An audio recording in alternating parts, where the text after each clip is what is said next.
Also, for the offering, they're going to talk about the offering at GA, which is for Side of Love.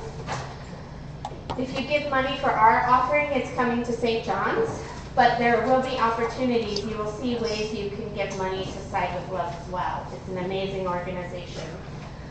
So, we are... The YouTube stream is up. General Assembly, Rev. Jen? General Assembly is the yearly gathering of Unitarian Universalists. It's been going on all week. It's where we make important decisions in the life of the association. This year in particular, we're making decisions about the guiding statement of Unitarian Universalism. It's a very historic year, and we'll find out actually about how that vote went later today. All right. And so I want to thank you and just lift up that St. John's is a resilient and adaptable congregation. And in particular, thank our resilient, adaptable, and creative person, Roberto, who didn't just say, "It's not working, I'm going home." I just didn't say it out loud. I tried to convince Meredith that she couldn't see, so I understand. All right. Let us begin. Go ahead. Yeah. Okay.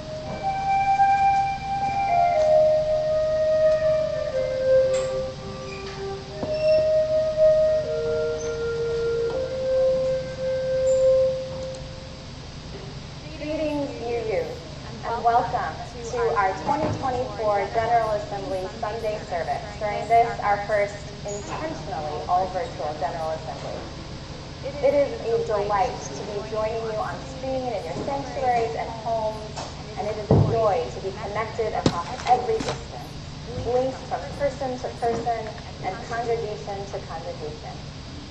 I am the Reverend Dr. Molly House-Gordon, she, her, minister of the Unitarian Universalist Church of Columbia, Missouri, and I am so honored to lead you in worship this morning, along with a number of dear colleagues and congregants.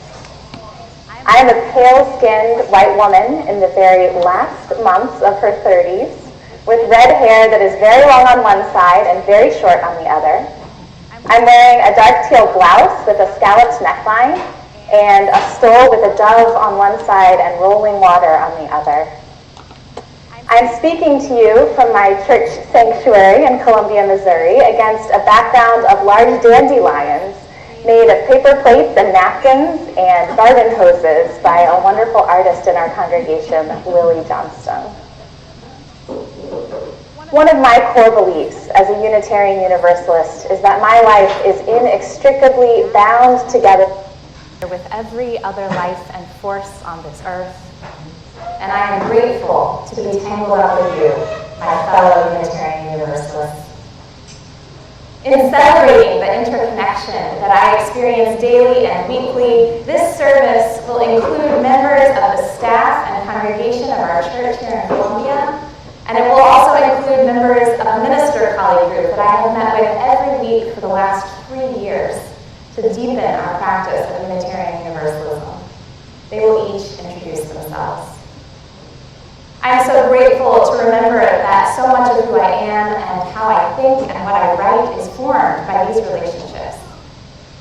Additionally, the ideas in this service are formed by a wider landscape of entangled influence, particularly the work of theologians Karen Bray and Catherine Keller, the poet Ross Gay, Unitarian Universalist ancestor Frances Ellen Watkins Harper, movement organizers and writers Adrienne Ray Brown and Alexis Collie Gumbs, and so many others, whose words and ideas inevitably make their way into mine. I wonder, who are you tangled up in your congregation, in your thinking, in your life? Let's celebrate those connections today. We begin with a prelude performed by several union choirs from across the country, their images and voices woven together as our lives and our faith community so deeply are. I hope you will feel yourself connected as we worship together today, remembering that we are here, gathered from many places, and yet still here together. Let us begin.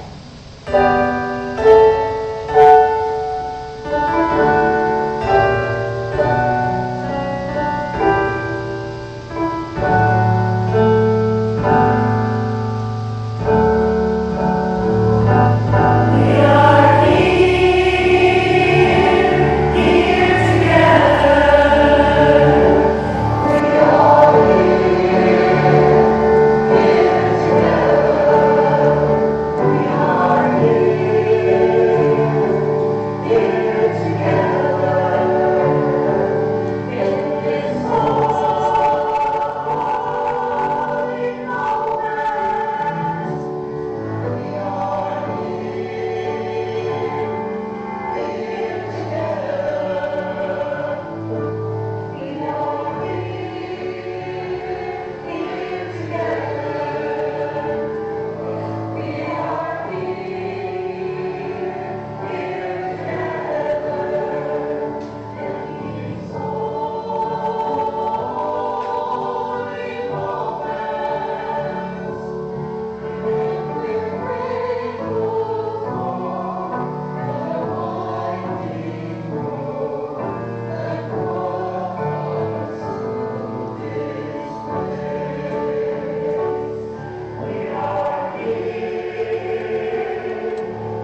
worshiping community this morning, we offer greetings to all UUA congregations, to CUC congregations, to individual UUs tuning in across the country and world, and to global Unitarian Universalist communities who may be worshiping from so many places.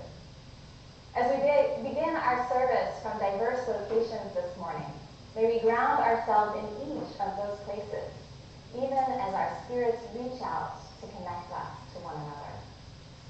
Helping me to anchor our worship this morning in some of the hundreds of places from which we gather are several minister colleagues from across the United States who meet together every single week to hone our preaching practice and invite each other into the most daring expressions of Unitarian Universalism. I'm Eric Kamenetsky. I'm an older, balding man with slightly olive-tinted skin.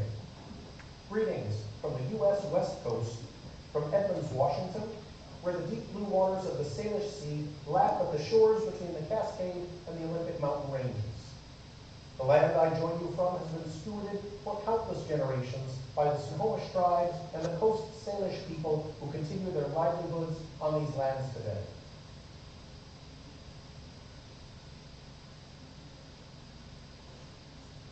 I'm Reverend Sarah Oglesby Dunnigan, a short, middle-aged woman with graying red hair and freckles, wearing glasses. Greetings from the United States Southwest, from Valley Unitarian Universalist in Chandler, Arizona, where the saguaros bloom amidst an array of bright-colored flowers and hummingbirds are joined by coyotes, scorpions, and javelinas, and a desert landscape that is both beautiful and dangerous, and full of surprises. The land I join you from has been stewarded for countless generations by the Hohokam, Acamel-O'Atham, Maricopa, Yavapai, Yaqui, and also the Gila River Indian Community, Salt River, Pima Maricopa Indian Community, and Tohono O'odham Nation. From Arizona, we share a wish of cool breezes, shady spots to rest, freedom to cross borders as needed, and enough water to you, our fellow Unitarian Universalists across the country and world.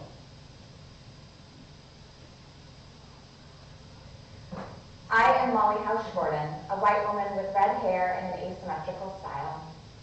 Greetings from the U.S. Midwest, from Columbia, Missouri, where the waving grasses of the prairie are deeply rooted, where the big muddy Missouri River makes its leisurely way eastward towards the end of its journey to the Mississippi, and where the rolling foothills of the Ozark Mountains shelter vast caverns and abundant life.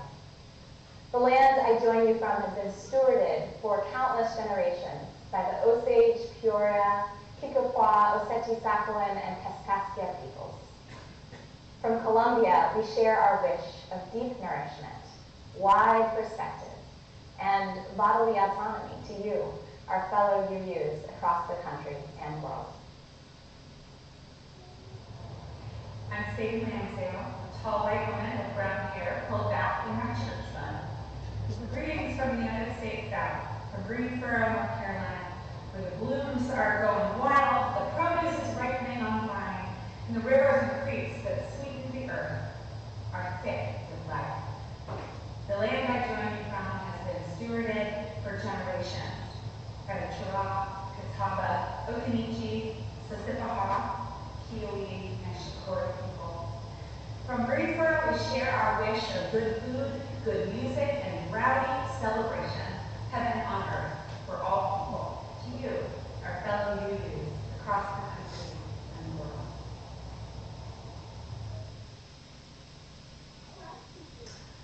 I am Aaron Stockwell Wiseman, a tallish white man with short blonde hair and a beard.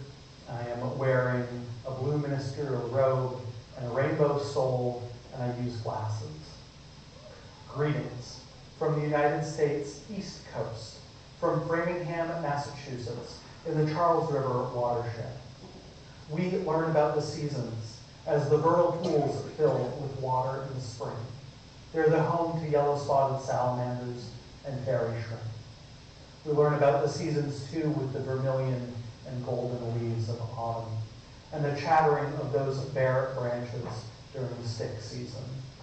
The land I join you from has been stewarded for countless generations by the Massachusetts, Agawam, Nipmuc, and Pawtucket peoples. From Framingham, Massachusetts, we share our wish of changing seasons and flourishing life to you, our fellow Unitarian Universalists across the country and world. Greetings to you gathered in so many additional beautiful spaces. Take a moment to feel your body connected to the place where you are as we join our spirits with yours from each of these places. Take a moment in gratitude for the land that upholds and sustains you, for its many stewards across generations, and for the spirit that roots and connects us each to each in a great web of living and loving and worshiping. Come, let us gather.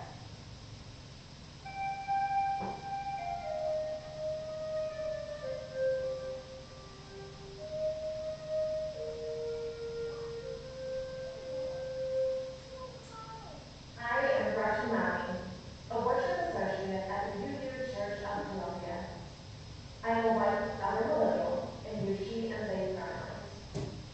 I have short blue streaked brown hair and wear a black blazer over a blue and black abstract pattern front and holding a blue line cane, and I am joined by members of our congregation to light our chalice, the symbol of our faith in the cup of community that holds us tenderly, and the bright flame of spirit that connects us inextricably. Our chalice is made of hammered metal, with a round base, a platform lit in metal, and two circles arching their way around the center. We invite you now to join us in lighting your chalice wherever you are, and to let the energy of these many connected flames power our faith with passion and warmth. As we light your chalices, we will share a moment of music and images of a number of chalices and congregations across the country.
I am Jan Hubley. I am an African-American man with dreadlocks and an increasingly graying beard.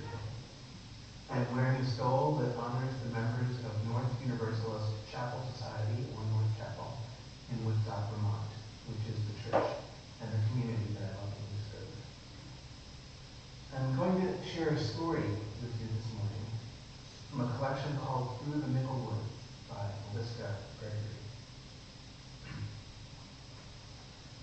In a kingdom long ago, there was a weaver who spun stories out of thread. One day, an owl, white as winter, perched in a nearby tree. I should like my story to be woven out of clouds, said the owl. As you wish, said the weaver. And the owl brought the woman strings of clouds round as pearls. But every time she tried to weave them in and out, they would dissolve quietly as dew upon grass. The owl blinked his great eyes. Perhaps we should add some moonlight, he said, the kind that shimmers on water. As you wish, said the weaver. But though the owl brought baskets of jeweled moonbeams, worth more than the king's own crown, the story's cloth would not take shape. I do not understand, said the owl. I have chosen beautiful things for the weaving of my story. Ah, said the woman, but sometimes the cloth will pattern itself, whether we will or no. We must bring everything, things chosen and things not. And the owl flew over mountains and through valleys. He gathered jade, green as ginkgo leaves, and raspberries red as blood. He flew past villages that were peaceful and past countries ravaged by war.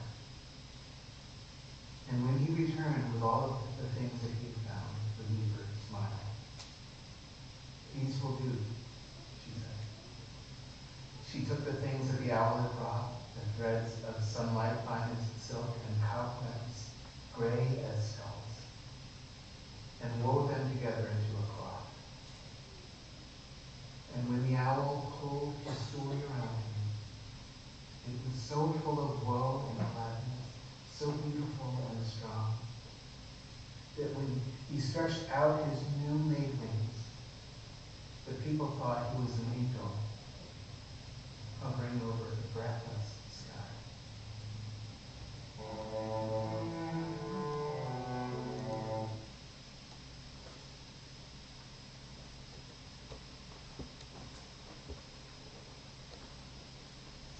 We're taking this moment to pause to share our own joys and concerns, and then we'll step back into the video for the music. We're going to be patient with one another on this. I think the easiest way is to invite you to come up this way. There's a little more space, and then you can return as you're able. Don't trip over anything. And if you want a joy or concern to be shared, please find something to write on and leave it on the table. There's a couple of pens and pencils, and I think a little bit of extra paper up here. If you're online, we can't share them in this space, but you are invited to share on in the chat.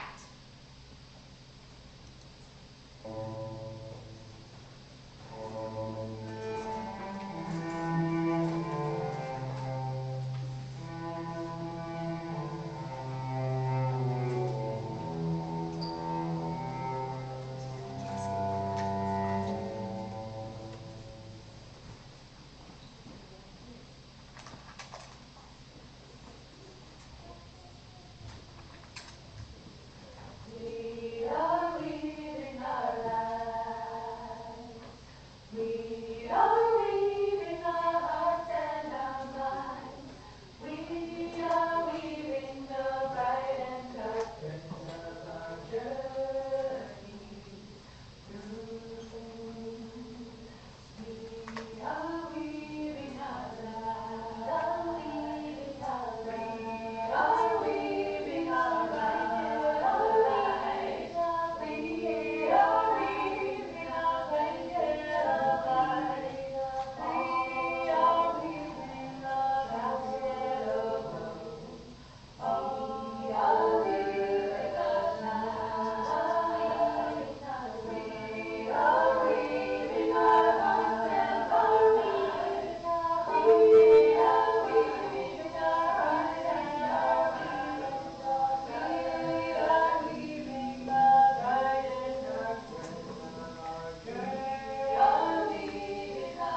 share these spoken joys and concerns.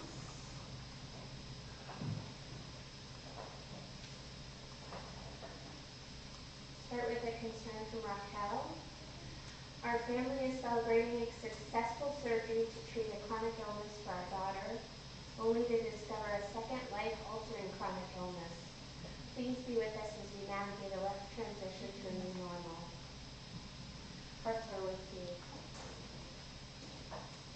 Alicia says, I have gratitude for the many UU members who participated in General Assembly, and heaviness apart for bearing witness to the traumas in our congregations, our association, and our world.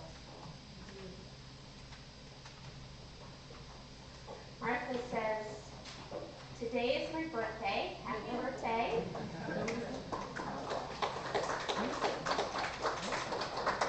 I have had several birthdays at the morning service of GA, including when one of our homies, Reverend Bill Siegford, was the speaker. So streaming the service with St. John's also makes for a special Sunday birthday. Thank you. And our final joy is from Pete. Wyoming, Ohio's Juneteenth celebration was wonderful, with over 400 people connecting, dancing, and celebrating. Thank you again for supporting Wyoming County and Wyoming community in action with Split the Plate. Thank you.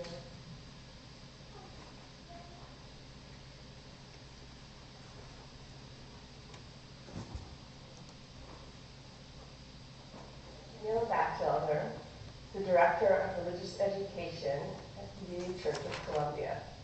I'm a 46-year-old white woman with lots of wavy dark blonde hair, and I am wearing a Art Nouveau print wrap dress in shades of turquoise, aqua, black, and gray.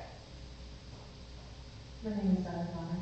I'm Director of Music Ministry at the UU Church of Columbia.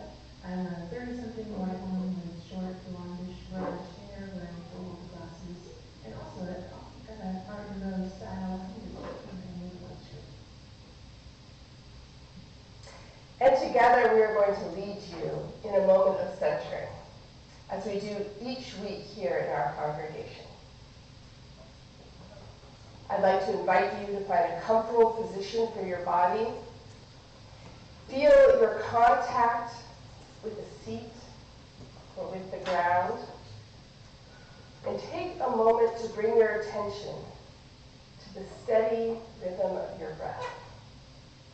In and out. For a moment, finding your center.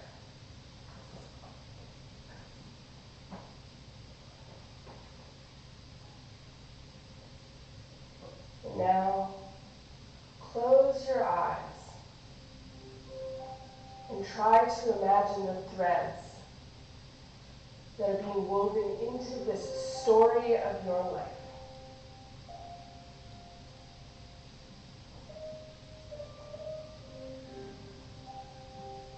Each experience, each feeling, each love and sorrow, its own thread.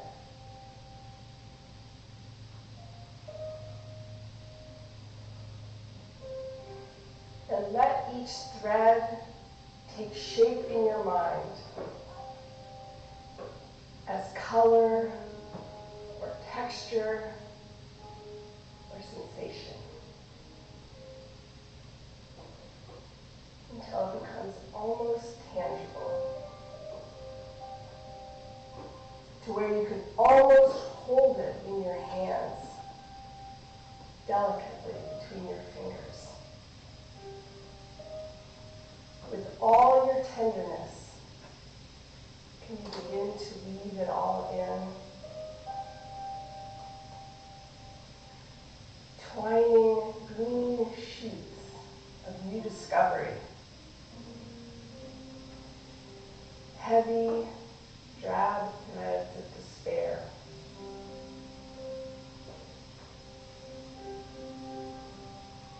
The sparkling sunlight of unexpected joy, the red, hot threads of anguish, the strong and supple threads of deep friendship, the endless threads of grief that weave themselves in again and again throughout the fabric, that perhaps the fabric couldn't exist without. Because when you look more closely,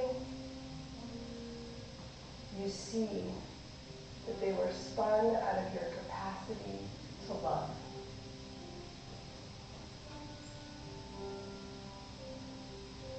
What is weaving itself into your story? What makes the fabric strong? What makes it vibrant? What gives it poignancy?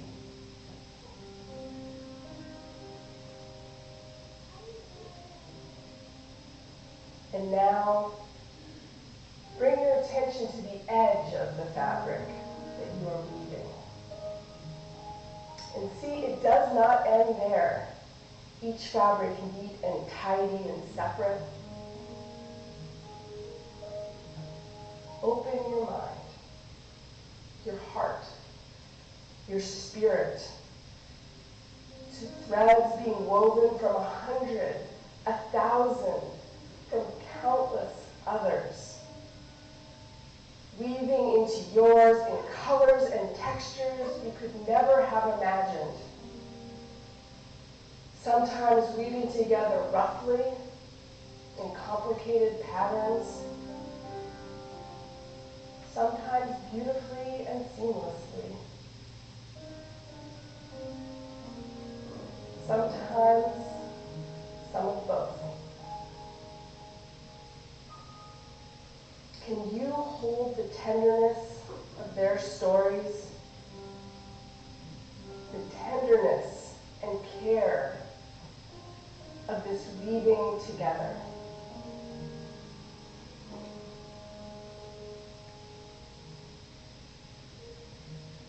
Can you sit here silently a moment longer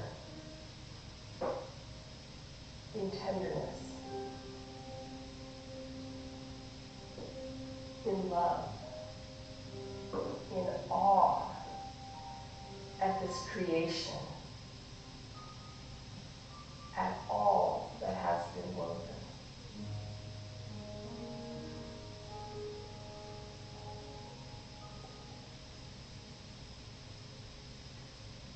We are weaving our lives. Won't you sing with me?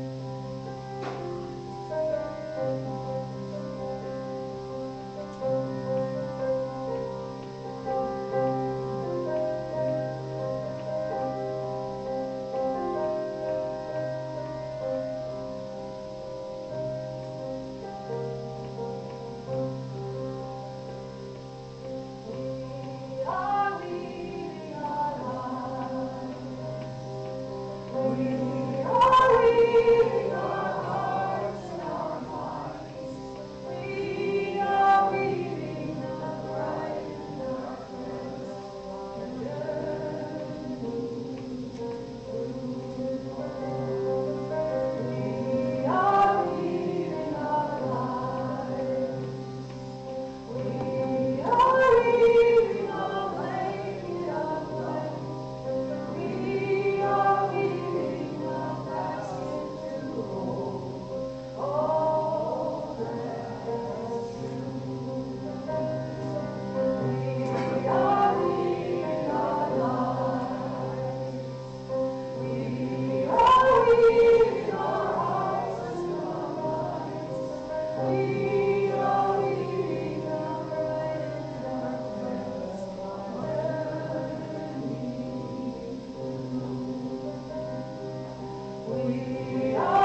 I am a cis woman in my 40s with black hair to my shoulders, brown eyes, and tannish skin, dressed in a black clerical robe with a colorful stole.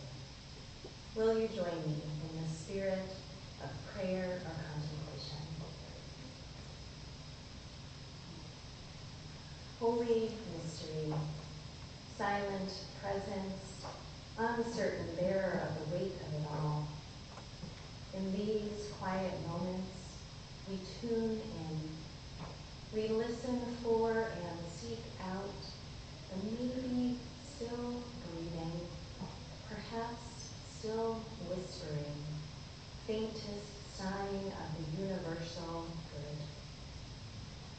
We await wisdom between the cacophony of distractions pulling us towards untruth and falsehood. We await relief amidst the shrill cries of desperation, of we've had enough, of when will they stop killing my people, of how much more will the waters rise, of when will it be safe to return to my home, of how much longer can I hang on. We listen, we attend, and we wait. Through the tumult of these days, we seek assurance. We seek the fulfillment of a promise made to ourselves, a promise made to those we have been stretched to call neighbor, a promise written and enshrined and yet unfulfilled. Help us, abiding mystery, to hang on, to hold on when all is in question, when all is in doubt. Help us to stay firm to our own commitments and our own promises. Lead us back into connection, back into the bonds of humanity that help us to know each other as beloved. May we continue attending with care. May we keep watch. May we beckon love and justice and mercy with our own whispers, with our shouts, with our cries, until all know themselves part of the circle of love. Amen. And we continue now with several minutes of contemplative music and images of candles on the screen. You may wish to share your congregation's usual rituals of prayer or joys and sorrows during this time by pausing the video. Or you may simply take a moment of breath and attention to enjoy some quiet contemplation.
Now we invite you to join in singing our hymn of response, Spirit of Life.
Good morning. I'm Reverend Jordan Nelson Long, a white woman with chin-length brown hair, and I am standing in a white wooden pulpit at our congregation, First Parish, Needham, Massachusetts, on which note, Reverend Molly, your intern congregation of long ago, sends its greetings. We are indeed held by threads woven fine. Our reading this morning is by the poet Jean Gracen, Shaking the Tree. Vine and branch, we're connected in this world of sound and echo, figure and shadow, the leaves contingent, roots pushing against earth. An apple belongs to itself, to stem and tree, to air that claims it, then ground. Connections balance. Each motion changes another. Precarious, hanging together. We don't know what our lives support. And we touch.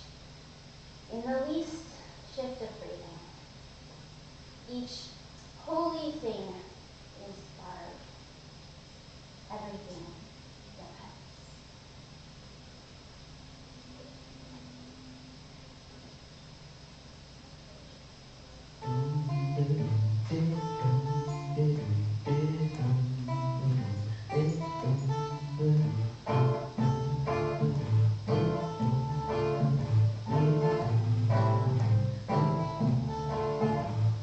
We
5-year-old Margot May comes to me sobbing and thrusts her snuggle-warm sloth-loving into my face.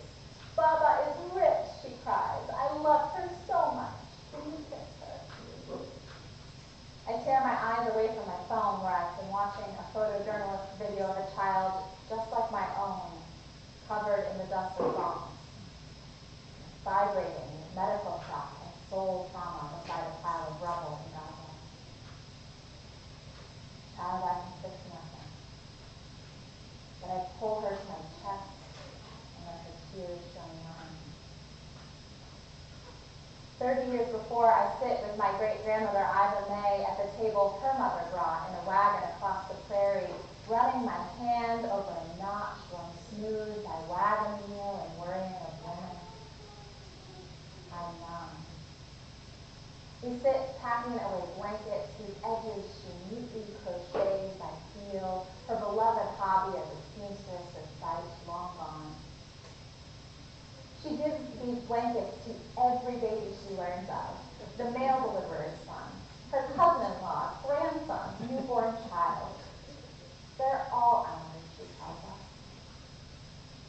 That day we are packing away my blankets for the children I do not yet know I will have.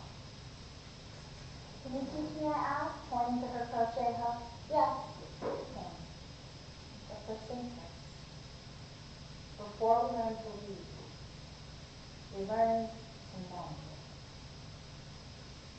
She brings out a needle and thread, a torn old rag. I cut the string, thread the needle, tie the knot, learn the simplest looping stitch. By this, the world is sustained. Just this thread. Just this lesson. First, we learn to mend. Now, my daughter calms herself in my arms. More truthfully, we calm each other.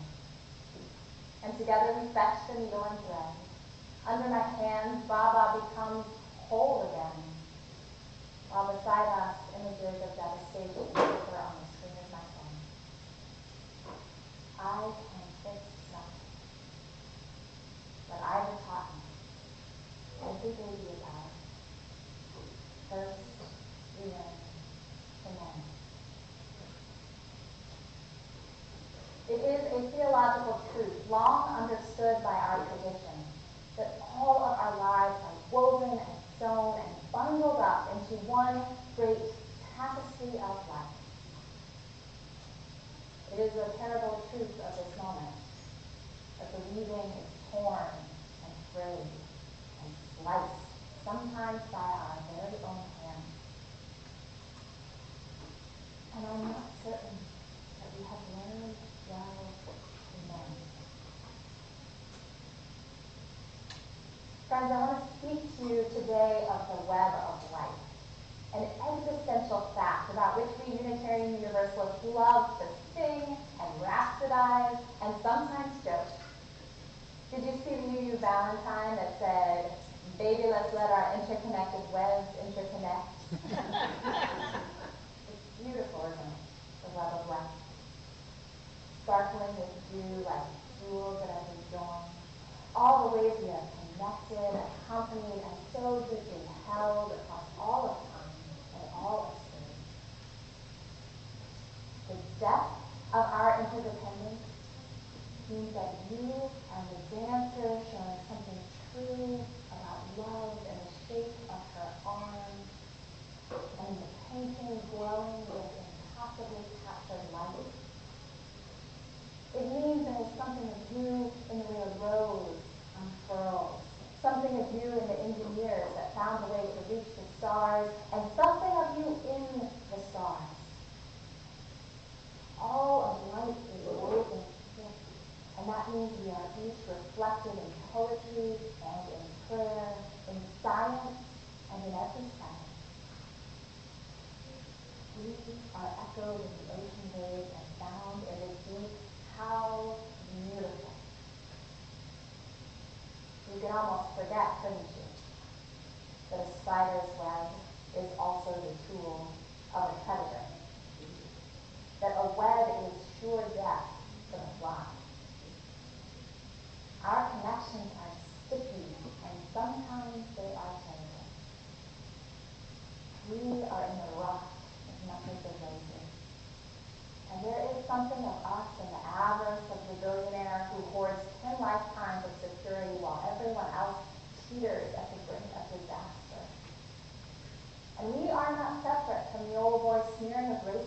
others and a powerful need to be better, to make others less,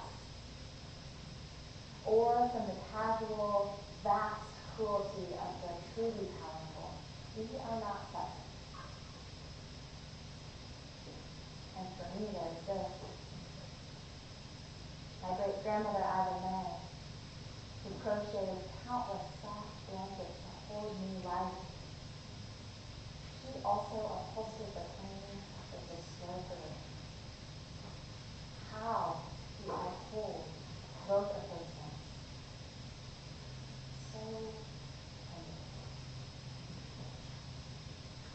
Our connection is a soothing moment, but it is also a response. Every baby is ours, and so is every time.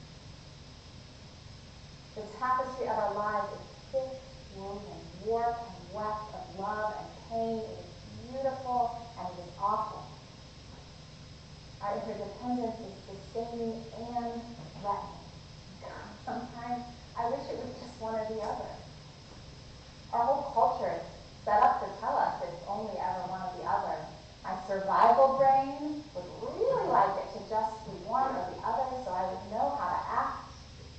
All of us sometimes behave like it's only one or the other, like we're all saved or all damned, all good or all bad.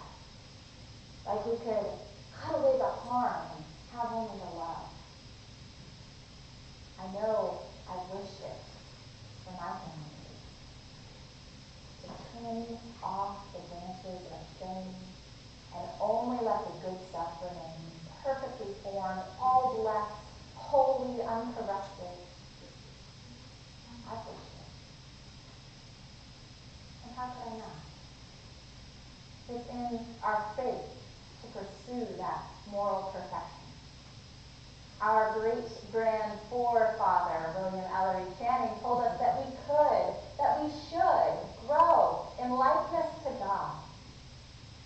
Really, that was the Unitarian good news, that we could grow in likeness to God, could become less messy, more divine, leave bad behind for good, make our way up the shining hill, no mistake.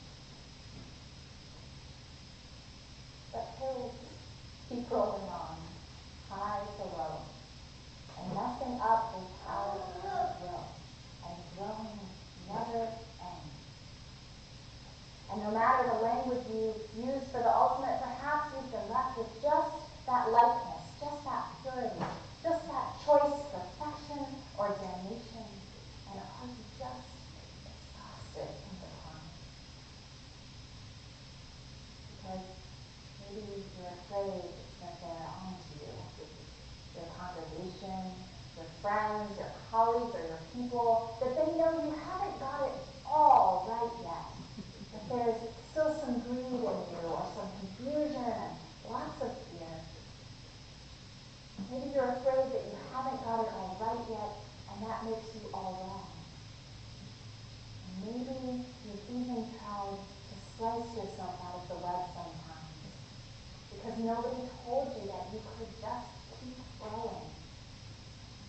Nobody ever taught you how to know. And even when you do feel like we're getting it mostly right, it hurts sometimes to be so tangled up. To be present to all that beauty and all that pain at once. To hold your sparkle-eyed child and her precious soft sloth in your lap while another child is covered in the dull dust of bone. And yet another is dead in her mother's weeping arms. It aches to be so tangled up. No wonder the weeping is frayed. No wonder it is sometimes torn. It aches to be so tangled up, and it is dangerous sometimes. When everything depends, one misfortune can send it all tumbling to disaster. Surely COVID taught us the danger of our beautiful, tight-woven connections, that we ignore them at our peril, and that even when we manage to attend to them well, tragedy in the web of life, so much depends upon forces over which we have no control. Forces we may never even witness or understand. We are at each other's mercy, and not all of us are merciful.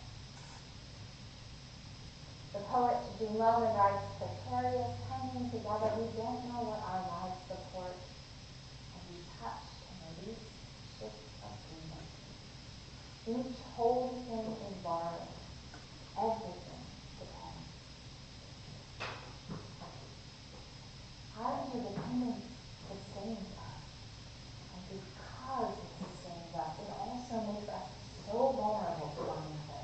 There is no outright safety to be had in the web of life. There never was. It is dangerous to be so tangled up, and it aches. No wonder the reading is afraid. No wonder it is sometimes scary. And the call of our faith.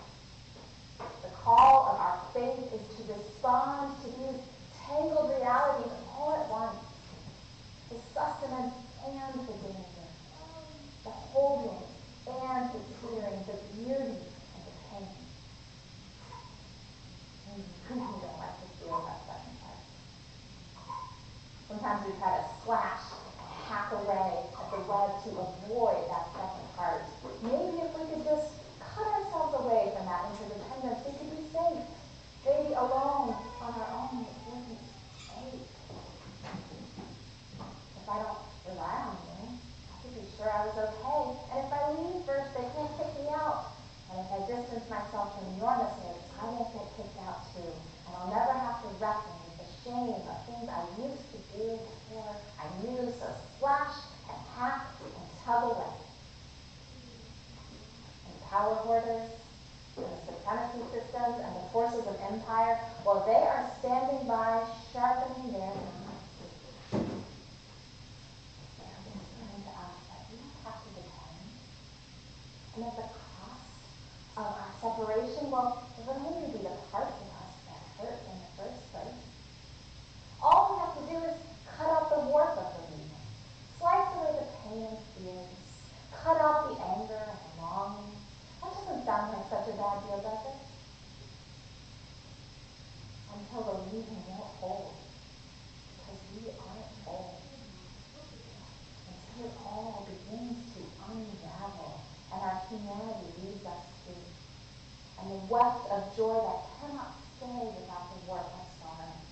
And the weft of love that does not exist without the warp of loss. Our lives must have them all. And not just our lives, life on earth must have it all. Every strand, every warp and weft. Yes, it aches to be so tangled up. Yes, it is dangerous sometimes. And yes, empire is standing ready with a knife, inviting you to cut your way free of the web. Don't. You must stay. You must stay woven in. Everything depends on us all staying woven in, on us each learning to mend. Everything depends. And any separation we might win would be an illusion anyhow. Interdependence is beautiful and it is terrible, but more than that, it is. Our entanglement comes from living in a universe of bouncing atoms and growing life and exploding stars. We cannot escape it if we try, and we harm it when we try. We harm it when we try. So what if instead we hold on tighter to each other, and so embrace we learn to abide? To weave all of life whole, to reknit unjust entanglements into more just ones, to mend the places we've torn in our desperation to escape where the weaving's been worn. What if we turn back to each other and refuse to turn away, even when the bombs break our hearts, even when one more loss will unravel us?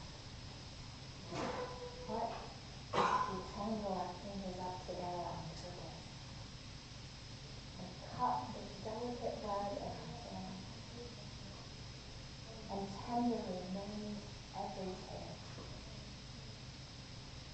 And what if every join in the weaving is where the power lies that will make us all free, tangled up in mutual thriving? And what if our heartbreak is the needle that will sew us back together? This has always been the wisdom of community organizers and spiritual leaders and prophets, that our power is right next to our broken heart. Another warp and weft in the weaving of our thriving when we're learning to know. I live in Missouri, where the voice of empire and domination is very loud right now, and where the state legislature is very extremist and very afraid, and they have taken their sharpest knives to our interconnection. They're afraid of how life and death intertwine, so they have banned abortion. They're afraid of how possibility and unruliness dance together, so they have banned gender-affirming care. They're afraid of the way curiosity unfolds into deeper mystery, so they are defunding education. And I wonder, where are their hearts broken to? I wonder if we can help them learn to know. Because we need them to lead themselves back in, because we can all turn back to each other.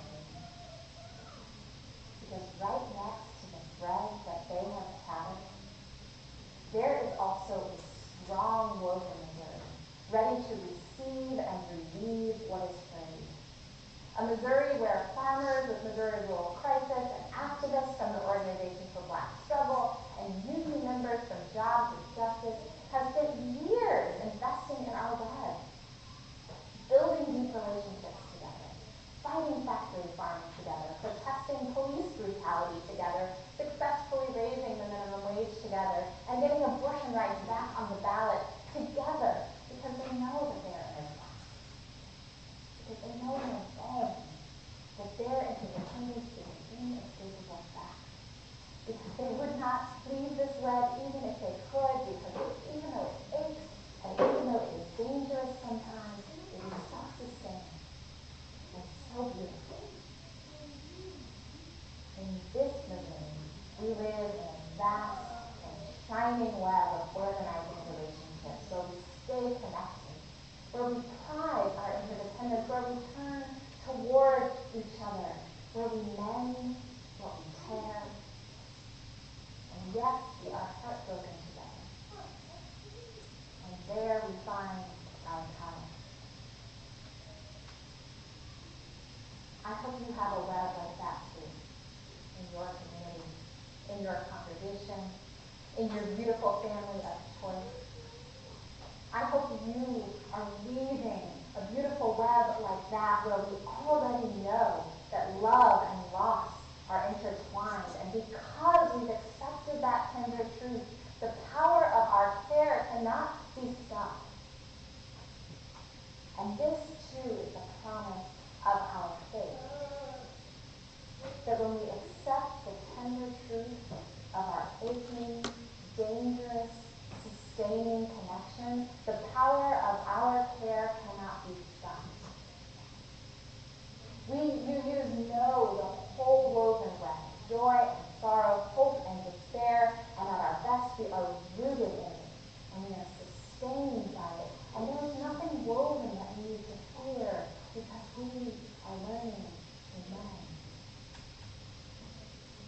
Because we are willing to cry and rage together and dance and rejoice together.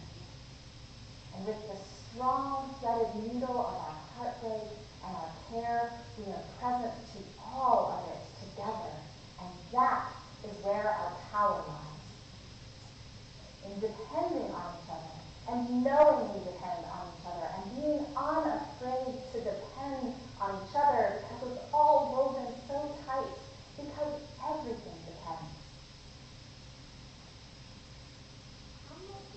I am sitting with my daughter, mending her snuggle and straw, stitching myself in with the children's lesson. I am sitting with my ancestor learning to sew and stitching myself in with the victims of that wrong.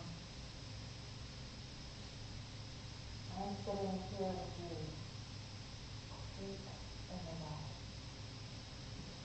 We are here together, tangled up in this gorgeous ache of love, weaving and mending, and when all else fails, joining our tears. By this, the world is sustained. Just these threads, all of them, wound and bound together, unbroken or mended, encircling, and finally we pray, we promise, we proclaim, harmony, woven whole.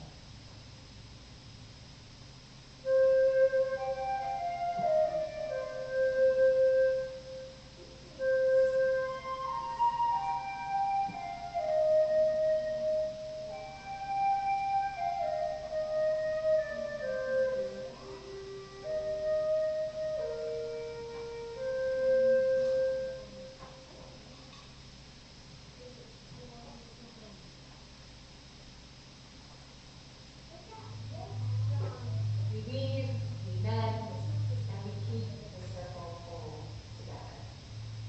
As we pass this yarn ball around the country to UU congregations all over the United States, do you join us in singing Circle Round for Freedom?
for a moment.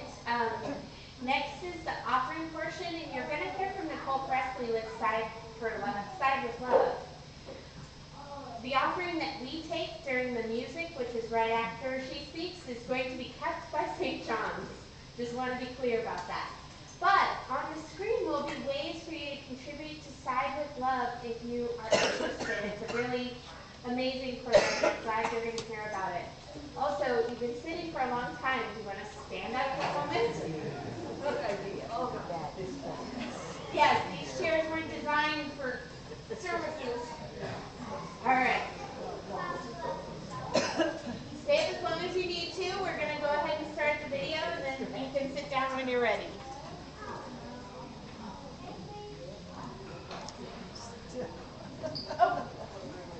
Our relationship. And if you need envelopes, Charles has them. Does anybody want an envelope? The values that ground them are sacred. And just as they are the thread that weave our covenantal community, our web of interconnectivity is what holds the strength and the possibility in our justice organizing work. Side with Love holds the public justice work of the Unitarian Universalist Association, bringing our values to life through mobilizing leaders within our congregations and beyond. And in these times, where threats to democracy and liberty devastate our communities, our families, and our individual lives, we are fortified by the truth that throughout history, people, Unitarian Universalists, rise to meet the moment, to side with love and struggle towards the highest aspirations of our faith, to reject the disposability of any human being and proclaim all are worthy of love and belonging, and to make it so through our actions. Side with Love works on 4 intersectional priorities: democracy with You the Vote, climate with Create Climate Justice and the Green Sanctuary programs, LGBTQ and gender justice through uplift action and decriminalization. In 2024, we are rising to the challenges that we are facing in our world today. Launching the first ever faith-wide climate revival that will break down silos and springboard hundreds of congregations to usher in a new era, moving beyond extraction and into a wider climate justice movement. Supporting congregations with tools and training to equip us to take courageous and impactful action. We're building response networks across the country for trans people, students, and many folks targeted by state violence and legislative attacks. Side with Love calls on us to show up, to be bold, and to be a part of a moral majority that knows another world is possible. And we are taking action right now towards that future, especially in this consequential year with You the Vote 2024. You the Vote is anchored in the promise of democracy, to build an inclusive and accountable democracy that works for the many, not the few. It is grounded in the process of democracy that demands that we combat voter suppression, safeguard our elections by volunteering as poll workers, to protect abortion rights, and to show up to make sure every vote is counted. Our trainings equip us to be communities of action and care for the urgent work that will remain in the days and the years following the election. You the Vote is anchored in the people, all of the people who power our democracy, at the polls, on the steps of the Supreme Court, in the halls of our legislatures, and in the streets. Today, under the leadership of democracy strategist Nora Rassman, we are already underway. We've already made 8,000 calls to voters in Georgia ahead of the primary. We mobilized congregations to action in Orlando, Sarasota, and Palm Beach to cross the finish line and add to the nearly 1 million petitions that got abortion protection on the ballot. And we are working with many more other congregations who made their congregations petition drop-off hubs for voters in their communities. In Arizona, we held mobilizations in Tucson, in Phoenix, to have values-based conversations with voters, and train our communities to gather petition signatures. And it's only June. We can achieve so much more right now if we do it together. This is why we're working with UU State Action Networks in Pennsylvania, Wisconsin, and North Carolina, and many more, helping to bolster voter contact and add capacity so that they can build the election defense and safety teams to be responsive to the needs on the ground. Together with national partners like Power the Polls, we're filling in the gap of a major poll worker shortage that leaves the administration of our elections at risk. We are rising to the challenge of frontline partners who have asked for Unitarian Universalists to be bold and vocal in our support of abortion rights and trans rights, and to grow a strong interfaith movement that contests theologies of domination that seek to control the lives, bodies, and futures of BIPOC, trans, disabled, and many other targeted communities. Cyber Club is proud to organize thousands of Unitarian Universalists every year. And today, I am asking for your support to make this work possible. Your gift today will be used to fund the programs that mobilize Unitarian Universalists across the country to take urgent action that meets the moment with faithful courage and prophetic determination. Love calls us to embody the highest aspirations of our faith and harness our power by acting boldly and committing to the work today and for the long haul. And I'm excited and grateful to share that all contributions you make will be matched up to $50,000. Thank you to all who made this possible. Thank you to all for your support, your work, and your generosity. So let's donate in the GA mobile app. Use the QR code on the screen. Donate online or text SWL to 91999.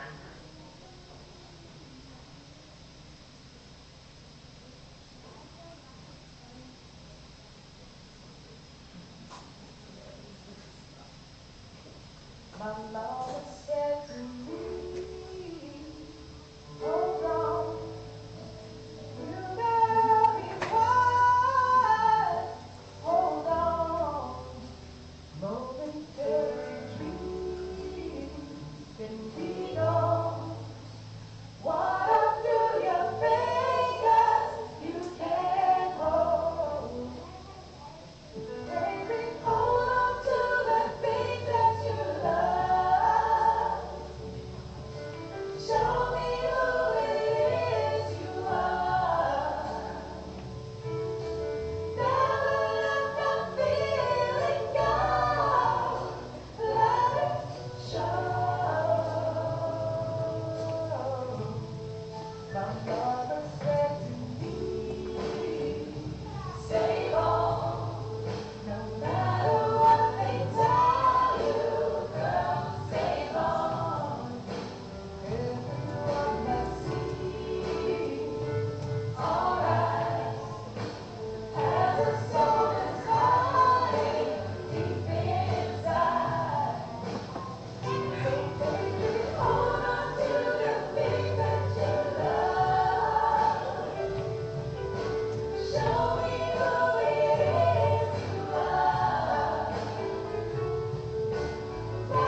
By this the world is sustained. Just these threads, all of them, all of us, woven together, learning to mend, keeping the circle whole. Go in blessing, New Year's, and be a blessing to a world that needs our hands.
If a frog had 3 legs, it wouldn't bum its ass every time it jumped. That's what my dad always used to say.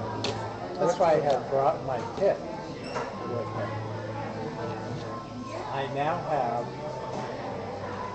well, maybe it wouldn't work here. For other soundboards, I have a male, what's it called, XLR to 3.5 millimeter, so that I could connect my little baby transmitter to this board and have my own private. And I think that would probably support up to 2 other receivers. But, of course, so far, still, nobody else is really using the telephone. Tomorrow I go to the first meeting of a new revived Hearing Loss Association of America chapter for Dayton and Cincinnati. So I'm going to check it out before I spread the word. Cool. Yeah. But there is, so is there mic output? Yeah. These are all the outputs over here. They're all quarter inch. Yeah. These are all ends. That mic level? Yeah, these are all ends. These are mic outputs? Ends. No, or ends. That's all in. And